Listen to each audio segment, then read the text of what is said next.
Welcome to the Arizona Comprehensive System of Personnel Development General Overview for 2022. My name is Chantal Curtis, the Professional Development Coordinator for the Arizona Early Intervention Program. Today I'll be discussing the purpose of the CSPD, the Comprehensive System of Personnel Development, and some of the work that we've been doing. The Arizona Early Intervention Program, or AZIP, in conjunction with several other early childhood programs, colleges and universities, and parents of children with disabilities, has been engaged in intensive technical assistance with the Early Childhood Personnel Center, or ECPC, using their evidence-based framework in order to develop our Comprehensive System of Personnel Development, or CSPD. So what is a CSPD?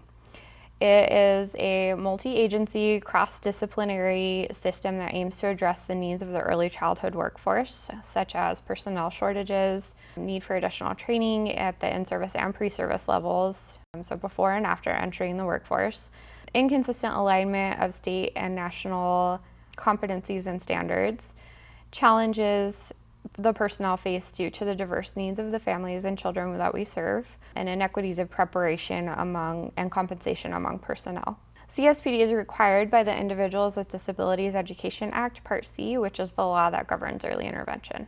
Why is the CSPD necessary? This is a primary way for us to ensure we can meet the needs of children and families with disabilities, and by extension, all children and families involved with the early childhood network, by having qualified, competent personnel in the state who have the needed knowledge and skills to do so. An effective CSPD is how we meet the legal requirements of IDEA and promote best practices across the field. An effective CSPD is able to determine the needs of the state in terms of quantity and quality of professional staff and how much support that they require.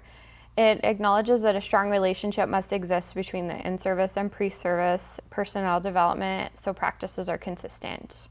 An effective CSPD also conducts ongoing evaluation through multiple sources and monitors those results in order to ensure the workforce has the capacity to implement program and child quality standards. ECPC's main objective is to assist states in developing high-quality CSPD. Once that's in place, a chain reaction happens in which more early childhood leaders and practitioners have the needed knowledge and skills, which leads to improved effectiveness of services and supports in early intervention, early childhood special education, and the early childhood field as a whole. Finally, these improvements will result in improved outcomes for young children and their families. With that in mind, our vision for Arizona CSPD is to have an equitable and accessible early childhood professional development system informed by evidence-based practices that strengthens all Arizona children and their families. Our mission is to have a CSPD that will support unified cross-disciplinary early childhood workforce in Arizona that serves children and families in the context of inclusion, access, and equity through creative and collaborative system building. There are 6 subcomponent work groups that interact to coordinate and form the whole CSPD. These are leadership, recruitment and retention, personnel standards, pre-service, in-service, and evaluation. Family participation in each CSPD work group is crucial to our success. Since children and families are the recipients of the services and supports provided by the early childhood workforce, we need to have their input to ensure that we are in touch with what they truly need. Now let's take a closer look at each of the work groups and their accomplishments. The Leadership, Coordination, and Sustainability work group focuses on the leadership, coordination, and sustainability of the state CSPD. The leadership team is able to set priorities and make policy, governance, and financial decisions related to the personnel system. Some of this group's accomplishments include monitoring their action plans of all of the groups and discussing with the facilitators monthly, working on ways to enhance communication and support between leadership and the groups, as well as how to better cultivate more collaboration among the groups. And they are focusing on how sustainability and continuing our momentum, especially after ECPC is no longer working with us, is going to occur. The Recruitment and Retention work group focuses on the recruitment of new early childhood practitioners and the retention of current early childhood practitioners, ensuring efforts are being made to fulfill position vacancies and maintain qualified personnel.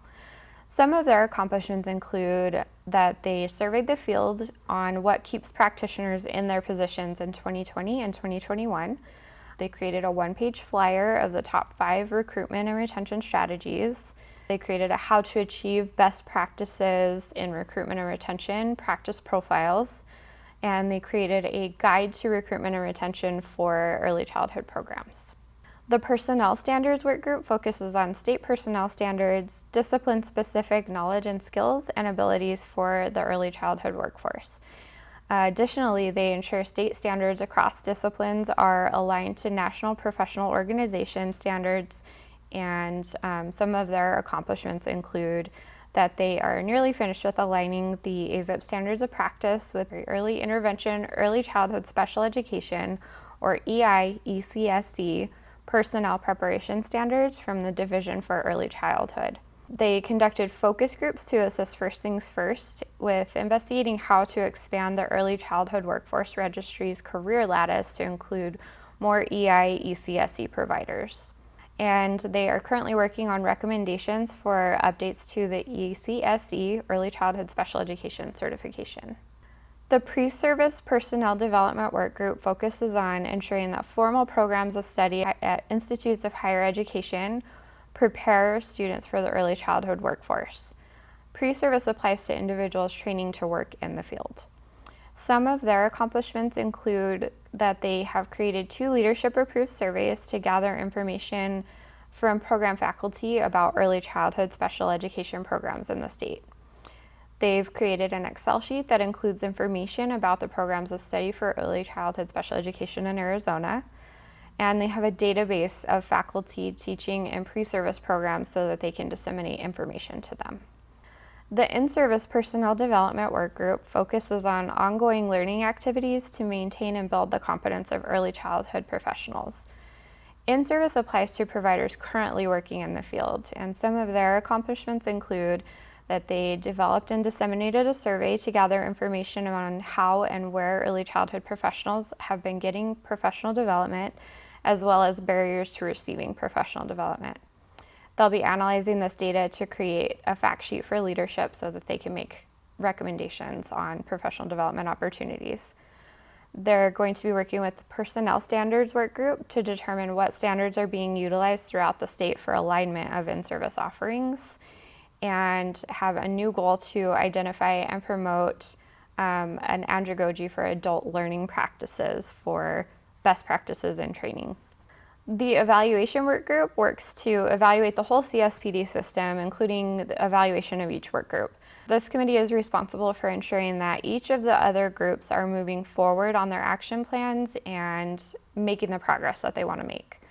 So some of their accomplishments include that they partnered with an evaluation and research associate at the Sonoran UCED, or the University Center for Excellence in Developmental Disabilities, to develop a robust method for tracking and analyzing data from the subcomponent groups to measure the efficacy of the CSPD.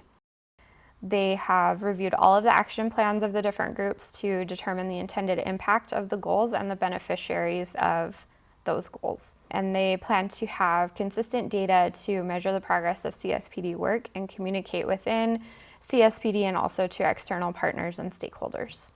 Where are we in the development process of the Arizona CSPD? We're currently in between the implementation and standardization phases of CSPD development. We're still working on parts of implementation, but have also begun parts of standardization. Each year we complete a self-assessment to measure where we are and which areas we could focus on for improvement. Even upon reaching standardization, we'll continue to need a CSPD to keep our finger on the pulse of what is happening in the early childhood workforce and adjust as needed to always ensure that our personnel are highly qualified and competent to work with the children and families we serve. We are constantly working to improve our work in the system as a whole. We're always looking for parents of children who have been involved in early intervention and early childhood special education, as well as professionals and partners in the early childhood field to join our efforts. Please contact the CSPD team if you have questions or would like more information. Thank you for your time and consideration.